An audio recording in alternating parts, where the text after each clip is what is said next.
할렐루야. 2021년 제19차 마가당 기도회 마지막 오실 여러분들을 주 이름으로 축복합니다. 하나님 만나주시고 수많은 은혜를 주실 줄로 믿습니다. 이번 하나님께서 주시면 예비오신 은혜를 오늘 남김없이 쏟아부어 주실 줄로 믿습니다. 옆 사람과 인사합시다. 잘 오셨습니다. 하나님이 당신을 사랑하십니다. 하나님 은혜 주시려고 많이 준비하셨습니다. 한 번 더 하나님이 당신을 통해 새 일을 행하십니다. 하나님 은혜 주시고 능력 주시고 사용하실 줄로 믿습니다. 오늘 마지막 날이어서 이제 안수기도가 있는데 그 준비하시고 안내를 따라 나오시고 가능한 한 가족들이 함께 나오시면 더 좋습니다. 함께 기도하기 때문에 그렇게 해주면 좋겠습니다. 우리 청년들이 지난주와 이번 주 다 청년 예배를 이 마당에서 합해서 드립니다. 제가 그러지 않고 자기들이 그렇게 하겠다고 해서 얼마나 이쁜지 몰라요. 청년들이 은혜 받으려고 청년 예배 있지만 이 2시 예배 같이 드리겠다고 그래서 이렇게 시간이 또 조정이 됐습니다. 청년들이 은혜를 받으며 능력받고 귀하게 쓰임받을 줄 믿습니다. 청년 축복하기도 되죠. 청년들 한번 박수해 주세요. 은혜 받고 쓰임받고 기대합니다. 1세기 최악의 독재자였던 루마니아 니콜라이 차우세스크가 있습니다. 그 69년에 한 목사의 설교권을 박탈했습니다. 그 목사는 종이봉투를 붙이는 일로 연명했고 4년 동안 부흥을 위해서 기도합니다.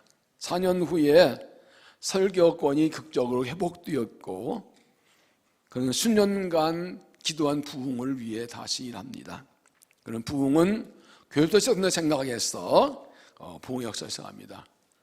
설교하면서 백성 그 사람들의 죄를 지적합니다. 죄가 뭔지 설명하는 게 진짜 구체적으로 죄를 지적하고 회개를 촉구합니다. 국가의 소유물을 훔치는 것, 그 당시 일반했던 그리스도인의 음주 이런 것들 꼭꼭 집어가면서 회개를 요청합니다. 성도 이어 진작에 받아들였고 하나님께 싫어하는 행동에서 돌이켰고 그리고 하나님께서 부흥을 주셨습니다. 6개월 동안의 설교와 기도 회개하신 후에 열매가 나타나기 시작했습니다. 가장 두드러진 결과는 믿지 않는 사람들의 회개였습니다. 성도들이 죄를 깨닫고 철저하게 회개하자 이 회개의 불길이 퍼져나가서 믿지 않는 사람들이 하나님께 돌아오기 시작했습니다. 이 불길이 전 루마니아 나라 전체로 퍼져나갔습니다. 사람들은 하나님의 역사 마음에 붙은 회개의 불길이 15년 후에 독재자 차우세스크를 넘어뜨린 궁극적 요소라고 믿고 있습니다. 교회는 어떻게 부흥합니까? 죄를 회개할 때 하나님이 부흥을 주십니다. 회개가 없으면 부흥은 단지 구호일 뿐입니다. 교회가 하나님의 죄를 회개하면 교회가 부흥하고 교회 때문에 가정이 달라지고 사회가 달라지고 국가가 달라지게 되어 있습니다. 바로 우리가 회개할 때 하나님께서 부흥을 주시고 회복을 주십니다. 이번 주제가 무엇입니까?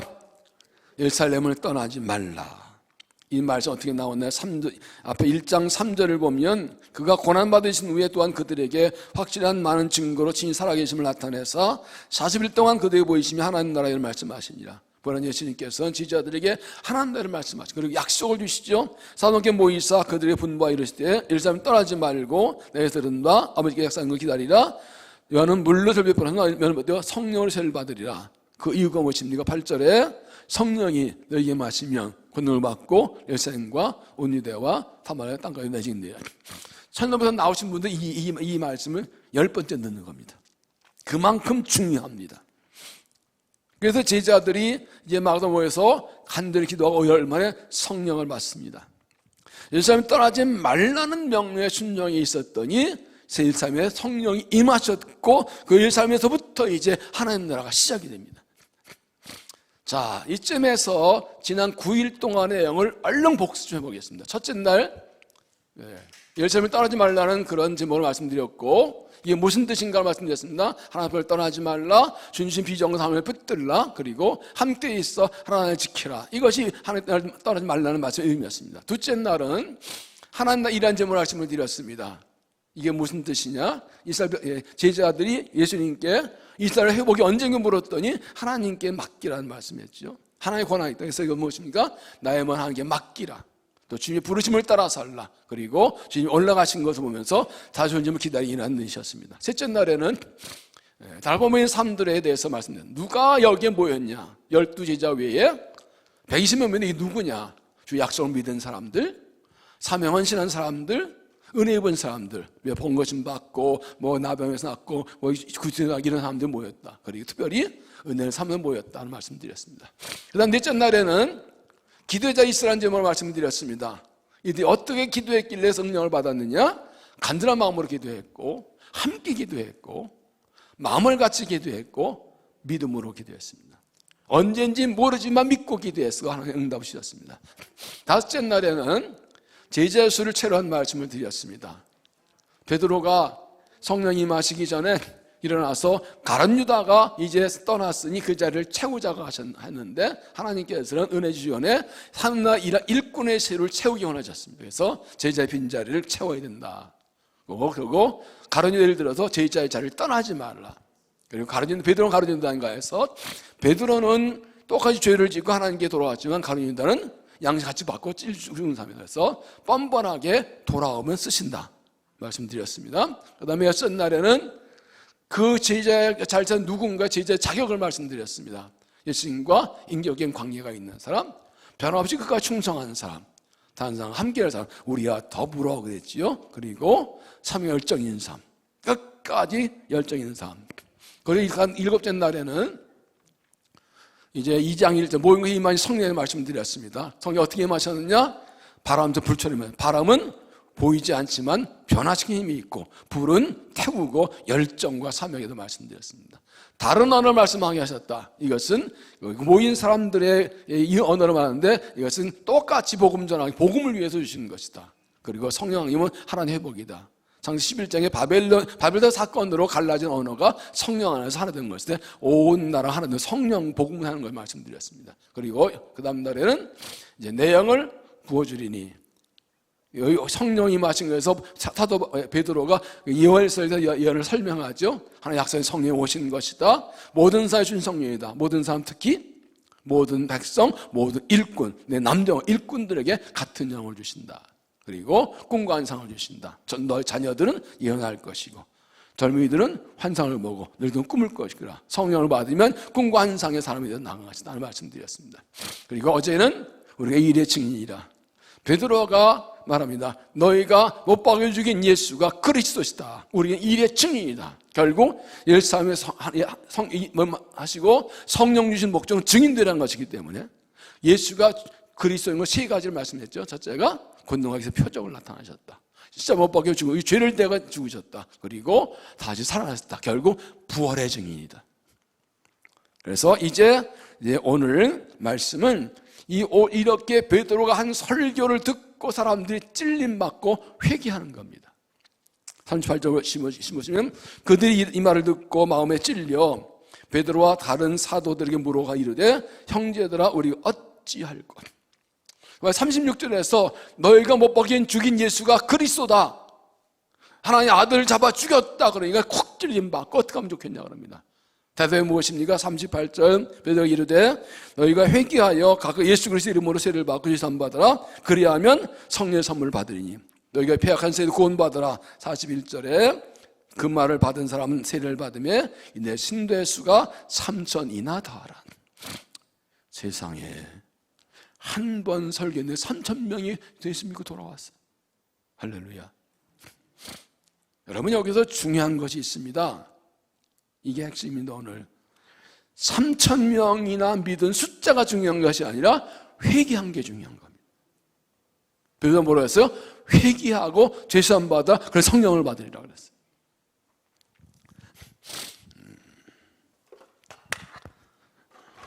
미리 꺼내놓으면 누가 잡아가지? 보십시오. 예수님께서 예루살렘을 떠나지 말라고 그러셨습니다. 그리고 성령을 약속하였습니다. 성령 주신 목적이 뭐라고요? 증인되게 하시려고요. 그래서 그들이 성령 받자마자 복음을 전합니다. 복음을 전했더니 어떤 일이 일어나요? 회개합니다. 회개하는데 몇 명이 모였다고요? 3,000명. 이게 뭐예요? 이게 부흥이에요. 중요한 것은 3,000명이 아닙니다. 3,000은 숫자가 중요한 게 아닙니다. 이때 단 한 명이 회개했어도 부흥이 일어난 겁니다. 왜? 한 영혼이 구원받았잖아요. 결국 핵심이 예루살렘 떨면 성령 약속하신 거, 성령은 증인되게 하는 거. 무슨 증인이요? 복음의 증인되게 해요. 복음 듣면 회개하고 구원받는 게 이게 부흥이에요. 이 부흥이 어디서 일어났어요? 예루살렘에서요. 예루살렘과 온 유대와 사마리아 땅까지를. 예루살렘에 끝까지 남아있어서 베드로 같은 경우는 실패하고 예수님의 부인 도망쳤던 날면 끝까지 남아있었더니 주님 찾아 만나주시고 거기서 성령 주시고 이 예루살렘에서도 성령이 일단 복음 전하고 이제부터 이제 예루살렘, 유다, 사마리아 땅에서 퍼져나가기 시작한 것입니다. 그러니까 이 3,000명이라는 숫자는 숫자가 중요한 것이 아니고 베드로가 전한 설교, 말씀 듣고 죄를 깨닫고 회개한 게 중요한 거예요. 회개하지 않은 사람이 10,000명 모이면 뭐 소용이 있어요? 예수가 그 중심에 없는데. 죄를 깨닫지 못하면 무슨 사람이 많이 모이면 많은 것을 어디에 또 그들이 주를 위해 일하고 하고 믿음으로 살 것 같아요. 부흥은 숫자가 아닙니다. 여기가 뒤집어지는 겁니다. 말씀 듣고 죄를 깨닫고 내가 달라지는 거, 회개하는 거, 예수께 돌아오는 거, 그게 회개입니다. 그게 부흥입니다. 매튜 헨리라는 성경 주석가 이런 말을 했습니다. 회개는 파선한 후에 붙잡는 널빤지와 같다. 이 뭔 뜻인지 아시죠? 배를 타고 하다가 배가 파도에 그냥 부서져 버렸어요. 다 물에 빠져버렸어요. 근데 널빤지 하나 지나가고 그거 탁 잡고 겨우 이제 안 빠지고 그거 붙들고 살아났어요. 이게 회개라는 거예요. 회개를 붙들어야 산다는 거예요. 회개가 나를 살게 하는 일이 아니라는 거예요. 우리가 인생을 살면서 많은 고난을 당하고 어려움 당할 때 살 수 있는 길이 뭐냐? 회개라는 거예요. 그거 놓치면 물에 빠져 죽는다는 거예요. 그래서 우리의 고난이 문제가 아니라 죄가 문제고 해결책은 뭐가 많이 늘어나고 저런 게 회개하는 것이 해결책이라는 것이죠. 그럼 회개가 도대체 뭔가? 왜 회개 해결책인가 하는 것을 함께 나눕니다. 첫째는 회개는 하나님의 사랑이다. 좀 멋지게 풀면 우리를 향하신 하나님의 마음이다. 회개는 사랑이에요. 이사야 44장 22절에 내가 네 허물을 빽빽한 구름같이 내 죄를 안개같이 없애었으니 너는 내게로 돌아오라 내가 너를 구속하였습니다. 하나님께서 죄인들에게 말하십니다. 내게 돌아오면 내 죄를 싹 없애주겠다. 구름을 없애는 거죠. 안개 없애는 내가 내 죄를 없애주겠다. 죄는 내가 죄 지면 벌 받았는데 왜 죄를 왜 없애죠 하나님께서? 에스겔 18장 23절의 말씀이 있습니다. 주의 말씀이니라 내가 어찌 악인이 죽는 것을 조금이라도 기뻐하랴. 하나님은 공의 하나님이신데 죄인이 벌받고 죽는 것을 조금도 기뻐하지 않으신대요. 그가 돌이켜 그 길에서 떠나 사는 것을 어찌 기뻐하지 않겠느냐. 공의 하나님이신데 죄인이 벌받아 망하는 거 안 기뻐하시고 돌이켜 사는 것을 기뻐하신대. 이게 하나님의 사랑이에요. 회개는 하나님의 사랑이에요. 하나님이 죄인이 돌아올 길을, 살 길을 열어주는 게 회개라는 거예요. 믿습니까? 아담과 하와가 뱀에 유혹받아 선악과를 따먹고 눈이 밝아져 벗은 것을 발견하고 무화과 하나 잎사귀로 치면을 만들고 그리고 숨었습니다. 그러나 이 무화과 잎을 만든 거 말라버렸죠. 그들이 쫓겨났습니다만 하나님께서 은혜 베푸셨는데 가죽 옷을 지어 입히셨습니다. 창세기 3장 21절에 보면 여호와 하나님이 아담과 하와 그 아내를 위하여 가죽을 입히시나. 가죽 뭐요? 옷이 원래 사람은 옷 안 입고 살았어요. 부끄럽지 않았어요. 근데 선악을 따먹었는데 부끄러워서 옷은 부끄러움을 가리는 거예요. 옷은 나 멋있다고 뽐내는 거 아니고 원래 성경의 의도는 옷은 부끄러움 가리는 거예요. 죄인을 자기 죄를 가리는 거예요. 그런데 가죽 옷은 무슨 가죽이요? 가죽은 어디서 나와요? 나무에서 따요? 땅에서 파요? 짐승 죽여야 가죽이 나오죠. 그러니까 하나님께서는 아담과 하와 죄인의 부끄러움을 가리기 위해서 짐승 한 생명을 죽게 하셨다고요. 양을 죽게 하셨다고요. 이것은 예수님께서 이 어린 양으로 오셔서 세상에 죄를 지고 죽으실 것을 미리 예언한 것입니다. 요한복음 1장 29에 보면 이튿날 요한이 예수께서 나귀에 나온 것을 보고 이르되 보라 세상 죄를 지고 가는 하나님의 어린 양이로다. 아담과 하와의 죄를 가리기 위해서 양을 잡아 그 가죽으로 옷을 입히신 것처럼 하나님께서 우리의 죄를 사해 주시려고 예수님 어린 양으로 보내주시고 그 피로 구원해 주신 것입니다. 그 피로 우리의 죄를 씻어주신 것입니다. 하나님이 세상을 이처럼 사랑하사 독생자 이는 그를 믿는 자마다 멸망하지 않고 영생케 하셨습니다. 이미 아담과 하와가 하나님께 범죄에서 쫓겨날 때부터 그 양가죽으로 옷을 입히는 것에서 그래서 우리를 어린 양 예수의 피로 구원할 계획을 세워놓으신 겁니다. 할렐루야. 구약성경의 레위기는 제사법입니다. 그래서 어떤 성경은 예배모범이라고 했어요. 이 제사는 5가지가 있는데 번제, 소제, 화목제, 속죄제, 속건제, 그 중에 핵심이 속죄제예요. 속죄제 어떻게 해드립니까? 양이나 소를 잡는 겁니다. 죄인이 죄를 졌을 때 양이나 소를 잡아서 양을 잡아서 그 피를 제단에 쏟아 부으면서 드리는 것입니다. 하나님께서는 자기 백성에게 죄 용서를 거룩을 요구하셨는데 죄 용서기를 열어주셨어요. 인간인지라 하나님의 말씀 다 못 지키고 범죄할 걸 아시고 죄 용서를 열어주신 게 이게 제사법이에요. 그 핵심이 양을 잡는 속죄제라고요.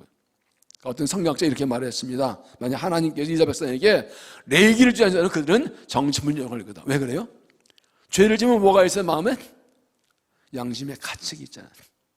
이거 못 견디는 거예요.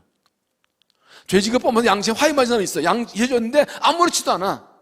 가책도 없어. 그 뻔뻔하게 잘 살아가 남을 힘들게 해놓고 죄 짓고도. 근데 그 안에 영혼은 울고 있어요. 그래서 그 깊은 영혼의 그 아픔과 가책을 잊어버리려고 술을 마시고 마약하고 노름하고 별짓 다 해보는 거예요. 그 영혼의 불안을 견딜 수가 없어가지고 가를 게 없어가지고. 그렇다고 되나? 그런데 하나님께서는 이스라엘 백성들에게 율법을 주시고 죄를 졌을 때 회개 용서받을 길을 열어서 그게 속죄지 제사한 거예요. 이게 하나님의 사랑이에요. 하나님과 연약함을 아시고 거룩을 요구하시면서 용서의 길을 열어주셨습니다. 이게 우리를 향한 하나님의 사랑이에요. 만약에 하나님이 우리를 용서하신 회개가 없으면 우리는 그냥 죄짓고 벌받아 즉사하는 거예요. 그냥 지옥 가는 거예요. 누가복음에 나오는 탕자비를 보면 그 작은 아들이 아버지 재산까지 다 나와서 다 털어먹고 그 집골로 돌아왔을 때 아버지는 그냥 받아줍니다. 아무것도 따지지 않습니다. 아버지는 종도에 이르되 제일 좋은 옷을 내어다가 입히고 손에 가락지를 끼우고 발에 신을 신기라. 그리고 우리가 살진송을 끌어다 잡으라. 우리가 먹고 죽이자. 이 내 아들은 죽었다가 다시 살았으며 내가 잃었다가 얻었노라니 그들이 즐거워하더라. 그때 즐거워하다라는 말을 생각해 보세요. 이게 즐거워할 일이에요? 이놈의 새끼가 작은 아들이 아버지 안 죽었는데 재산 나누래. 이거 아버지 죽으라는 얘기잖아요. 그거 가지고 나와서 다 난 말아먹었어. 지 맘대로 다. 그리고 뭘 잘난다고 얼굴 들고 들어와. 물론 일꾼으로 살라고 했지만 이게 별도 낯짝이 있지. 그런데 아버지는 그놈 들어왔다고 막 송아지 잡고 난리 났어. 즐거워해. 어제도 말씀드렸습니다. 이 아버지 마음을 알고 내가 죄인이지만 돌아와서 받은 알고 그 아버지 앞에서 회복된 아들의 권리를 누리고 즐거워하고 감사하는 게 이게 믿음이라고요. 이게 믿음이라고요. 이 하나님의 사랑이라고. 우리가 이 은혜 입고 살아가는 거예요. 우리의 죄를 십자가로 용서하시고 지금도 우리가 죄 지을 때 예수를 회개하며 용서하신 특권을 주셨잖아요. 회개는 특권이에요. 이 구봉서 장로 코미디언 그분 초창기 연을 밀 때 그런 얘기가 있어요. 어떤 년인데 야야야 니네들 예수 믿는 것들은 말이야 일주일 내내 죄 짓고 일요일 나가서 잠에서 든다고 그러고 또 죄 짓고 맨날 그러냐? 죄 짓고 회개하고. 참 우리가 그런 얘기 들으면 참 좀 그래요. 근데 이 구봉상론이 멋있게 얘기했어. 그래 그렇다 어쩔래? 너는 그런 아버지 있냐? 너는 죄 회개하면 용서해주는 아버지 있냐? 그거 회개는요 특권이에요. 하나님 아버지가 우리 자 용서해 주고 하나님 아버지께 용서해 주시지. 아니 어디 가서 용서받을 거예요? 정신분이 좀 미쳐버린다니까. 소망교회 곽선 목사님 신무하실 때 거기 연예인들이 많이 나왔대요. 그래서 그랬대요. 얘들아 니네들은 얼굴도 이쁘고 인기도 많고 돈도 해봤는데 모토로 교회에 나오니 그랬더래요. 목사 우리는 예수 아니면 마약이에요. 예수 없으면 미쳐요 그러더래요. 예수 없는 사람 죄 때문에 지금 이 세상 미쳐 돌아가 지금. 죄 짓고 속이고 돈 벌고 하나 사기치고 부정하고 그러면서 미쳐 돌아가고 있어요 세상이. 용서받을 데가 없으니까 미쳐가고 있어요. 우리에게는 용서의 은혜 회개의 특권을 주셨어요. 그래서 결국 하나님께 돌아오는 게 믿음이라고요. 고린도서 6장 1절에 오라 우리가 여호와께로 돌아가자. 여호와께서 우리를 찢어서 도로 낫게 하실 것이요 우리를 찢었으나 싸매실 것입니다. 하나님께 돌아오면 받아주시고 고쳐지 말고 하나님께 죄를 져서 하나님께 돌아오고 회개해서 용서받고 그 살아가는 믿음이 되시기를 바랍니다. 두 번째 회개는 은혜의 통로다. 은혜의 통로다. 세 가지인데 첫째로 회개해야 구원을 받습니다. 오늘 38절에 베드로가 이르되 너희가 회개하여 각각 예수의 이름으로 세례를 받고 죄사함 받으라. 죄를 회개할 때 죄사함 받고 구원 받습니다. 회개 없이 구원이 없습니다. 정말 예수 앞에서 내가 죄임을 깨닫고 내 죄를 철저히 회개하는 그 회개할 때 죄사함 받고 구원 받고 하나님 자녀이 되는 겁니다. 세례는 무엇입니까? 죄를 깨닫고 회개한 사람의 죄 용서받은 표시를 주는 겁니다. 야고보서 1장 14 요한이 잡힌 후 예수께서 갈릴리에 오셔서 하나님 나라를 복음을 전파하며 이르시되 때가 찼고 하나님 나라가 가까웠으니 회개하고 복음을 믿으라 하시더라. 천국에 들려면 회개하는 거예요. 회개 외에는 구원이 없어요. 두 번째는 회개해야 성령을 받습니다. 3절 다시 보시죠. 베드로가 이르되 너희가 회개해 각각 예수 그리스도의 이름으로 세례를 받고 죄사함 받으라. 그리하면 성령의 선물을 받으리니. 죄를 회개한 사람에게 성령이 임하십니다. 죄가 있으면 성령이 임하시지 않습니다. 죄를 회개할 때 거룩한 성령이 임하십니다. 그리고 회개가 성령 충만의 조건입니다. 다시 말하면 성령 충만 받았어도 죄를 지으면 성령 충만을 잃어버립니다. 성령이 일하시지 않습니다. 죄를 회개할 때 다시 성령 충만을 받습니다. 그래서 회개가 성령 충만과 직접 관계에 있습니다. 세 번째, 회개해야 기도 응답이 됩니다. 10절 18절 내가 내 마음의 죄악을 품었더라면 주께 듣지 아니하시리다. 내가 아무리 열심히 기도해도 내 마음에 죄가 있으면 기도 응답되지 않아요. 안 들으셔요. 이사야 59장 1절에 여호와의 손이 짧아 구원하지 못하신 도 아니요 귀가 둔하여 듣지 못하신 도 아니라 오직 너희 죄악이 너희와 너희 하나님 사이를 갈라놓았고 너희 죄가 그 얼굴 가려 너희에게 듣지 않게 합니다. 그러니까 이렇게 열심히 기도하는데도 기도가 상달하지 못하도록 죄가 가로막는다고요. 하나님 도와줄래도 죄가 가로막는다고요. 하나님이 귀가 얻어 못 듣는 것도 아니고 손이 잘 못 듣는 것도 아니고 우리의 죄가 하나님에서 가로막았다. 그러니까 죄를 회개하는 게 구원받고 응답받는 비결이에요. 그래서 우리가 구할 것은 회개형입니다. 정말 하나님 회개형을 주세요. 내 죄를 깨닫게 해주세요 하고 철저히 회개할 때 하나님께서 기도를 주시고 응답하시고 은혜를 주시는 것입니다. 우리가 하나님께 회개하면 용서해 주십니다. 요한일서 1장 7절에 그 아들 예수의 피가 우리를 모든 죄에서 깨닫게 할 것이요 만일 우리가 우리를 자백하면 미쁘지 어려우사 우리 죄를 사하시며 우리를 모든 불의에서 깨닫게 하시요. 회개에는 용서의 약속이 있습니다. 우리 하나님께 죄를 회개하고 응답받는 믿음이 되시길 바랍니다. 세 번째, 오늘 가장 중요한 것인데 회개가 부흥이다. 회개가 부흥이다. 37절 그들이 이 말을 듣고 마음에 찔려 베드로와 다른 사도들에게 물어 이르되 형제들아 우리가 어찌할까 하거늘 베드로가 이르되 너희 회개하여 각각 예수의 이름으로 세례를 받고 죄사함 받으라. 너희가 이 폐악한 세대에서 구원을 받으라 하니 그 말을 들은 사람들은 세례를 받으며 이날에 신도의 수가 3천에 더하더라. 아까 말씀드렸습니다.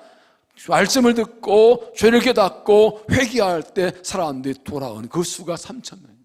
이건 아주 집단 회개가 일어나요. 이게 부흥인 거예요. 회개가 부흥이에요. 회개 없는 부흥은 없습니다. 사람들이 뭐 수천 수만 명이 모였어도 회개가 없으면 그건 부흥이 아닙니다. 단 10명이 모였어도 그게 회개했으니까 부흥이 된 겁니다. 자기 죄를 깨닫지 못하고 회개하지 않고 모인 사람들은 모여 있어도 하나님 백성이라 할 수 없어요. 사람 모으는 건 뭘로 못해요? 뭐 경품 걸면 뭐 많이 오잖아요. 지금 문상 준다 그러고 어떤 단체든가 하도 뭐 경품으로 자동차 한다고 걸었다 그러대. 왜 한번 걸어볼 걸? 그렇게 까맣게 모일 거래 아마. 그래서 뭐 어쩌자고요 모아서. 중요한 건 말씀 듣고 죄를 깨닫고 회개하고 하나님께 돌아와서 세례받고 열심히 있는 그 숫자가 진짜 부흥인 거예요. 믿습니까? 회개가 무엇입니까? 네 죄를 왜 돌이킬게 있는데 헬라어는 메타노이아입니다. 이것은 돌이키다는 뜻입니다. 마음을 그래서 돌이키다. 죄를 깨닫고 죄에서 떠나 하나님께 돌아오는 게 회개입니다. 탕자 비유에서 그 작은 아들이 자기 죄를 깨닫고 내가 죄를 졌거나 간자하지 않고 아버지 집으로 돌아온 거 스스로 돌이켜 이게 회개죠. 이런 거예요. 서울에서 기차를 타고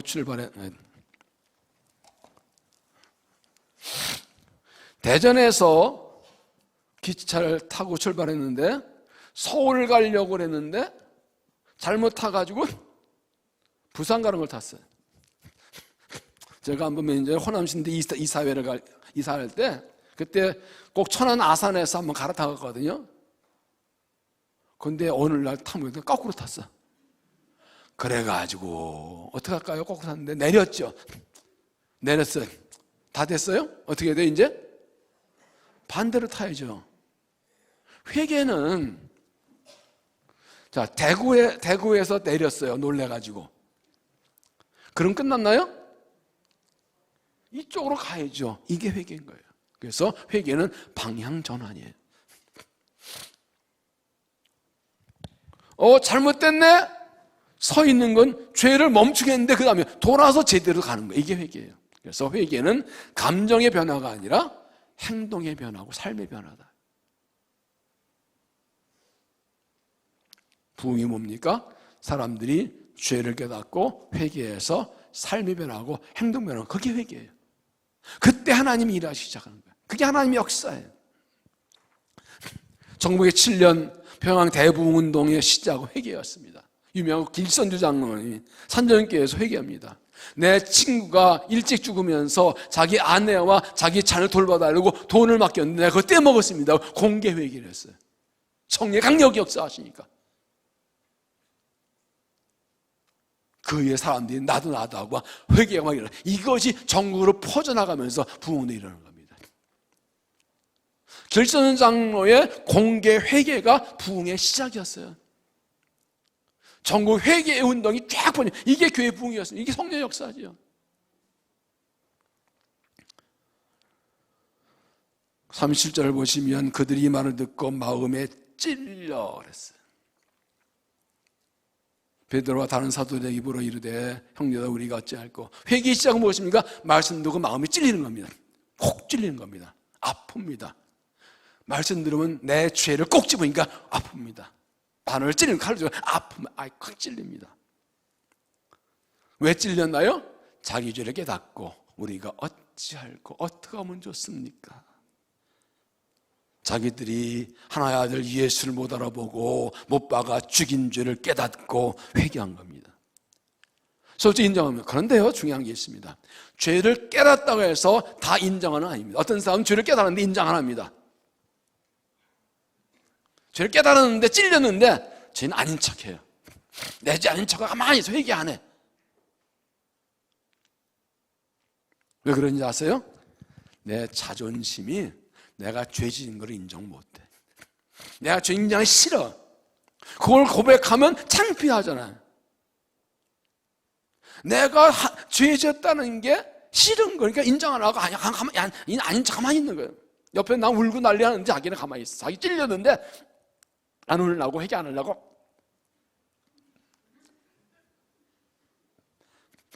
확 찔렸는데 후회 파는데 회개를 안 해. 고백을 안 해. 이 말씀이 7장과 비교가 됩니다. 7장에 가면 스데반이 예수를 전하다가 잡힙니다. 그래서 공의 앞에서 막 설교합니다. 똑같이 예수 죽였다고 막 책망합니다. 그랬더니 반응이 이래요. 7장 54절. 그들이 이 말을 듣고 마음에 찔려. 거기가 똑같아. 그 다음 뭐라 했어요? 그를 향해 일갈거늘. 그 다음 뭐예요? 그들이 큰 소리 지르며 귀를 막고 특히 저 귀를 막습니다. 일제히 달려들어 성벽을 내치고 돌로 칠세. 똑같이 마음에 찔렸는데 베드로의 설교 들은 사람들은 어찌할까 하고 회개하고 세례받고 구원받았고, 이 스데반 설교 듣는 사람들은 이를 갈고 귀 막고 이거 하다가 돌로 쳐 죽였어요.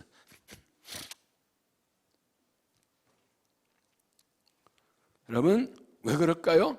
내가 죄 지은 거 인정하기 싫은 거예요.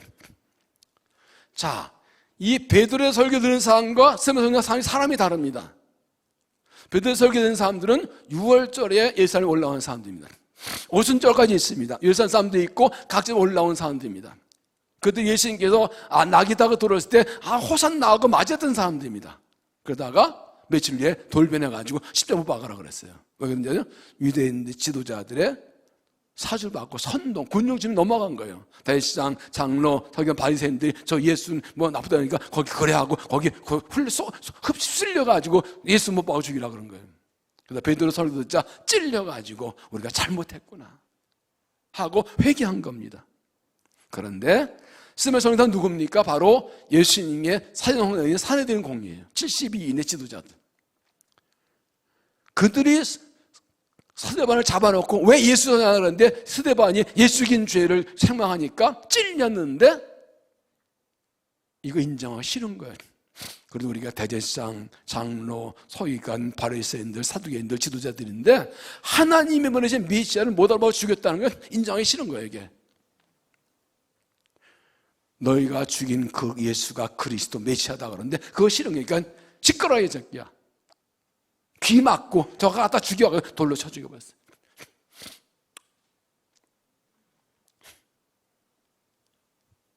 오늘도 마찬가지입니다.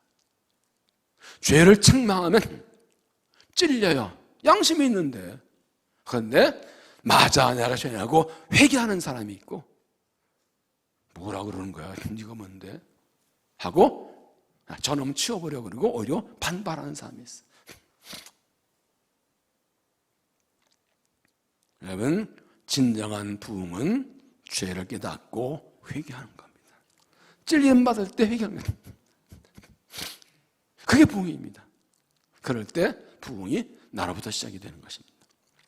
하나님께서 나를 사랑하셔서 나를 돌이키시 구원하시려고 죄를 깨닫게 하실 때 찔림 받을 때 솔직히 내 죄 인정하고 죄를 고백하고 인정하고 회개해서 용서받고 구원받고 응답받고 성령 받는 믿음이 되시길 바랍니다.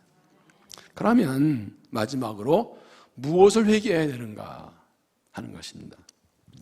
36절이 중요합니다.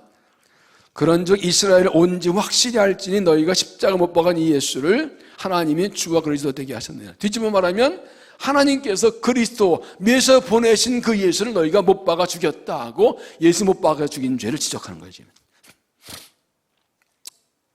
다른 말로 하나님을 거역한 죄를 회개하는 거예요. 모든 죄는 다 하나님께 대한 겁니다. 가장 큰 죄는 하나님을 거역한 죄입니다. 예를 들어 다른 사람의 거짓말을 했다. 그것도 하나님께 중요해요. 하나님 거짓말하지 말라고 그랬거든요. 그래서 결국 죄는 하나님을 거역하는 게 죄입니다. 왜 그럼 이들이 이렇게 하나님 백성이나 하나님을 거역한 죄를 지었을까요?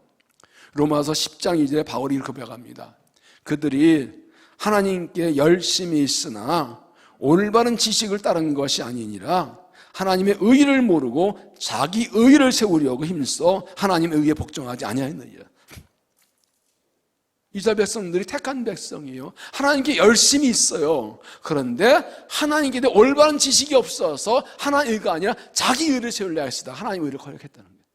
세 번째 읽으면 그들은 하는 성경에 열정이 있습니다. 그러나 그 열정은 올바른 지식에서 생긴 것이 아닙니다. 그들은 하나님의 의를 알지 못하고 자기 자신의 의를 세우기 힘을 씀으로써 하나님의 의는 복종하지 않게 되었습니다.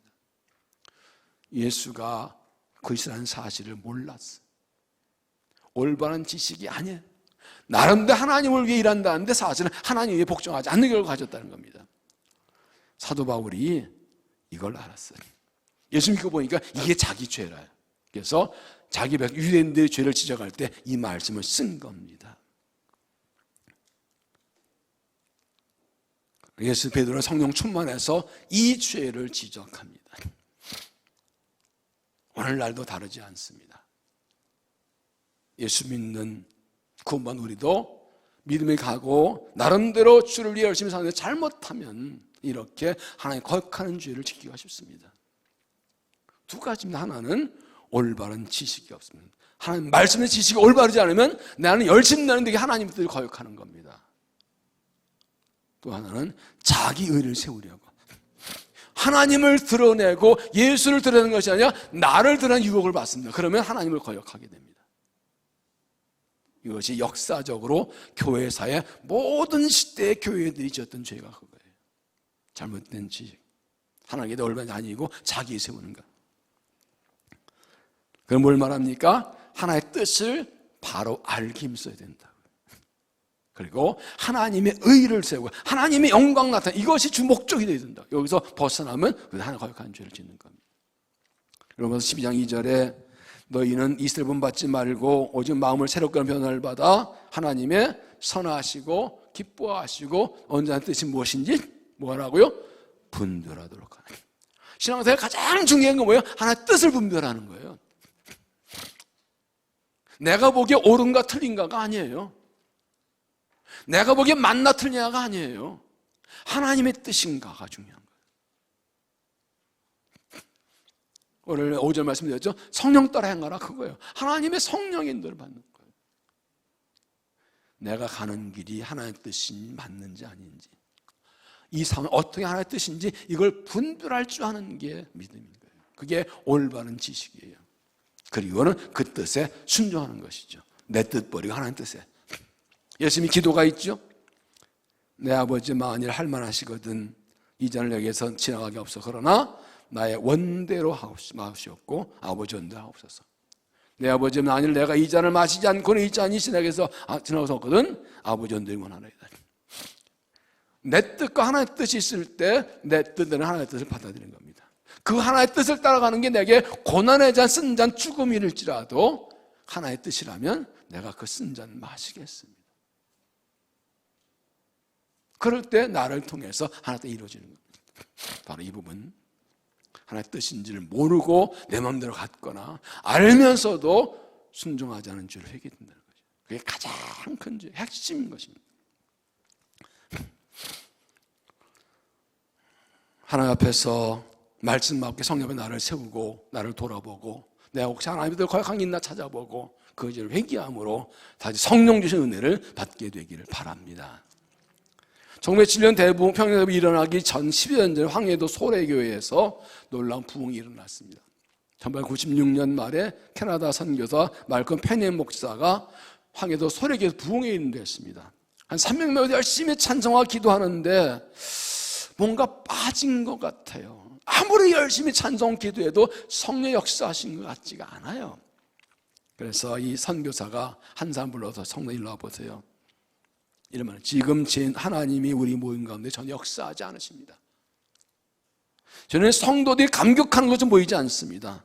그 이유는 한 가지밖에 없습니다. 서로 미워하는 성도 두 사람만 있어도 하나님의 역사는 중단됩니다.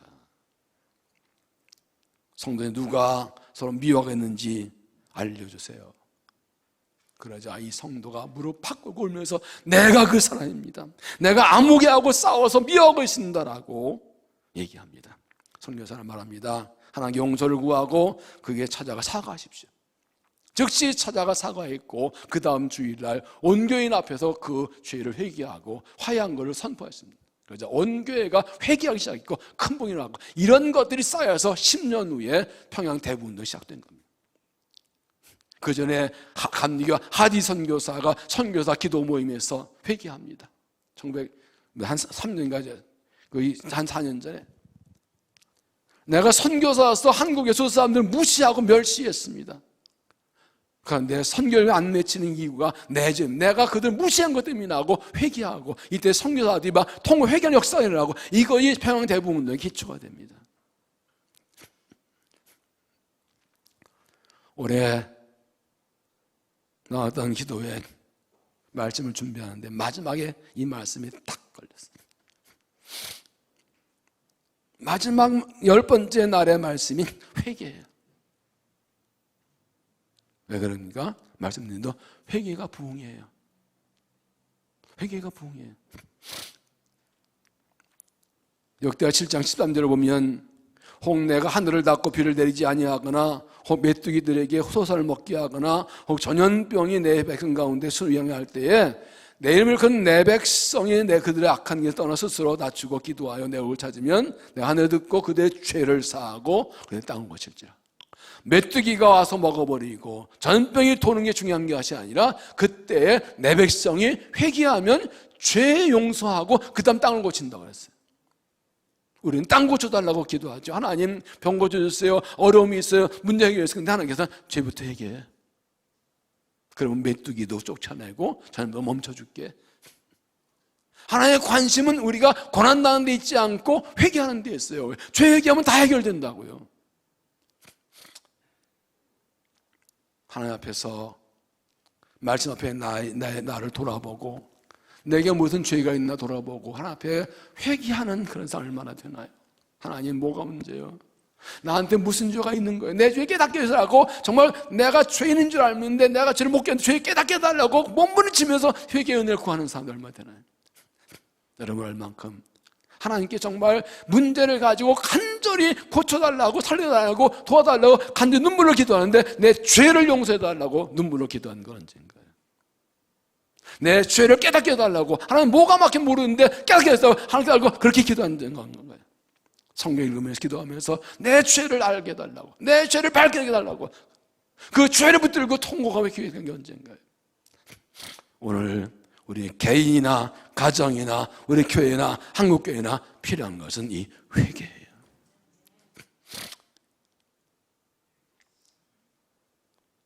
내 죄를 첫 번째, 그 다음에 내 가정과 내 자녀의 죄를 내가 대신 지고 이 민족의 죄를 내가 대신 지고 회개하는 사람들.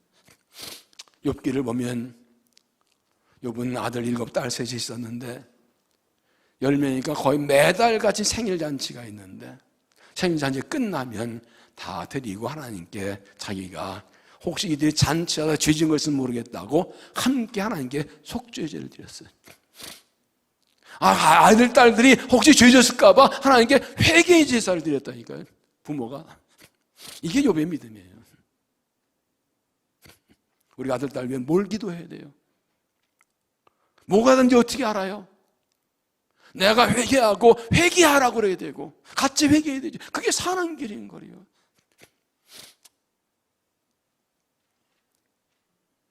그게 사는 길인 거예요. 그게 부흥인 거예요.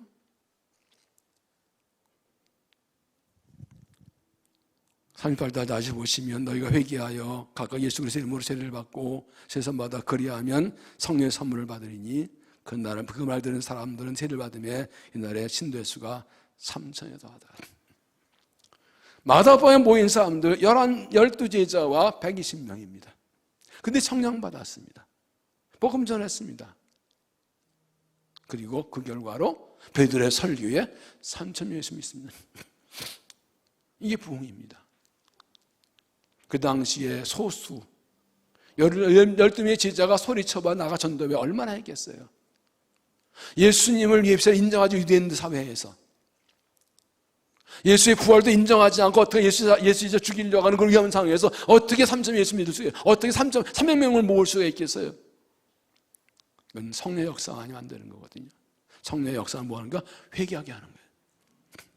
성령이 임하면 복음 전하고 성령을 회개하게 되는 거예요. 오늘 우리에게 필요한 것이 이것입니다.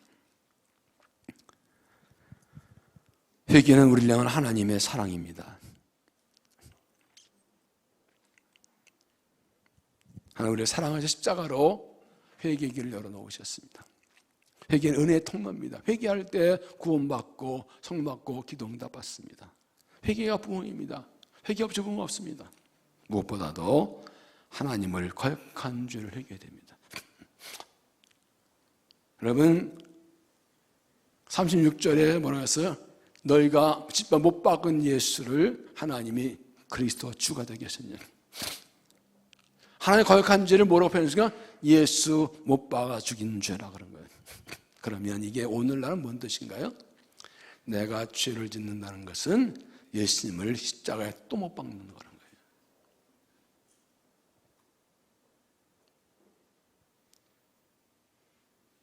예수님 내 죄 대신 십자가 지고 죽으셨고 구원하셨는데 내가 또 죄를 지면 예수님 또 십자가 뽑는 거라고. 이 죄 하나가 그렇게 가벼운 게 아니에요. 예수 잡아 죽인 죄. 죄를 회개하지 않고 있으면 크게 거리에 있는 거예요. 회개하면 용서받는 거죠. 그리고 하나님 은혜 주시는 것이죠. 여러분 우리의 신앙이 나는 것만은 끝나기 원하십니까? 우리 가정, 우리 자녀 잘 되는 거 끝나기 원하십니까? 하나님은 뭘 원하실까요? 내 예수 믿고 내가 구원받고 내가 잘 되고 우리 아들 잘 되고 그거 전부 우리 교회 잘 되고 그게 전부입니까? 베드로와 제자들 별별 없는 사람들이에요. 갈릴리 출신들. 우리보다 나은 거 별로 없어요. 엄청 못해요. 네, 하나님 예수님께서는 그대로 말씀하십니다. 너희에게 성령님을 건너맞고 예루살렘과 온유대와 사마리아 땅거리 내 증인들이라. 예수님께서는 그 베드로와 그 못난 실패자들, 배신자들 통해서 땅까지 복음 전하는 걸 보셨어요. 그 사명을 주셨어요. 성령을 주셔서 그 꿈과 환상을 보여주셨어요. 오늘도 하나님께서는 나를 통해서 예루살렘과 온유대와 땅까지 복음 전하는 증인되기 원하십니다. 나를 땅까지 복음이 전해지기 원하십니다. 우리가 이 작은 한 사람이지만 우리를 통해서 우리의 가슴에 저 땅끝까지 품기 원하십니다. 나를 때 하나님 나라 세우기 원하십니다. 이 땅을 구원하기 원하십니다. 내가 뭐라고요? 나 같은 게요? 베드로를 보세요. 제자들을 보세요. 뭐가 있어요? 같으면 우리보다 잘난 거 별로 없어요. 그러나 중요한 건 무엇인가? 그들이 범죄했었지만 돌아왔다는 것. 끝까지 남아있었다는 겁니다. 만나 주셨고 약속 주고 성령 주셨고 그들이 성령 받고 순종할 때 놀라운 역사가 일어났습니다. 우리는 왜 안 됩니까? 왜 못합니까? 이렇게 막 소리 지르면 아멘 할 줄 아는데 아무도 안 하네. 하나님이 하신다. 나보가라 안 그랬어요.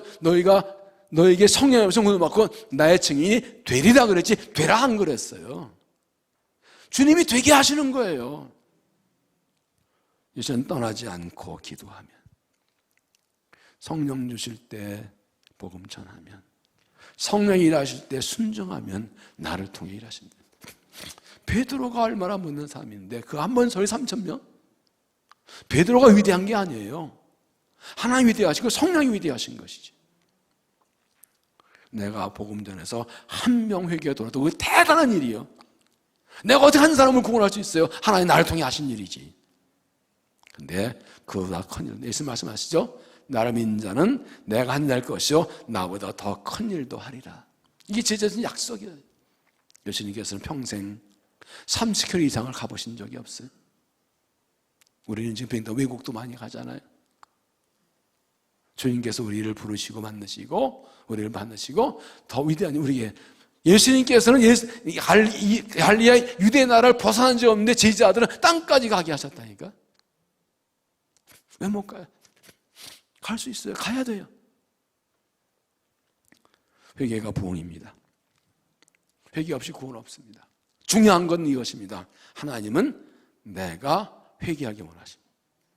내가 회개해서 나로부터 부흥이 시작되기를 원하십니다. 내가 회개해서 내가 회복되고 내가 구원받고 내가 성령 받고 나를 통해 내 가정 살고 내 자녀 살고 우리 교회 살고 민족이 살기를 원하시는 것입니다. 이 하나님 나라 이루어지기 원하시는 것입니다. 이 말씀이 가슴에 꽂히는 분들은 철저히 회개하고 은혜를 구하십시오. 성령 주세요. 다시 성령 충만케 해주세요. 그래서 은혜 받아서 정말 우리를 향한 하나님의 뜻을 이루어드리고 부흥의 마중물로 쓰임받는 믿음 될 수 있기를 주 이름으로 축원합니다.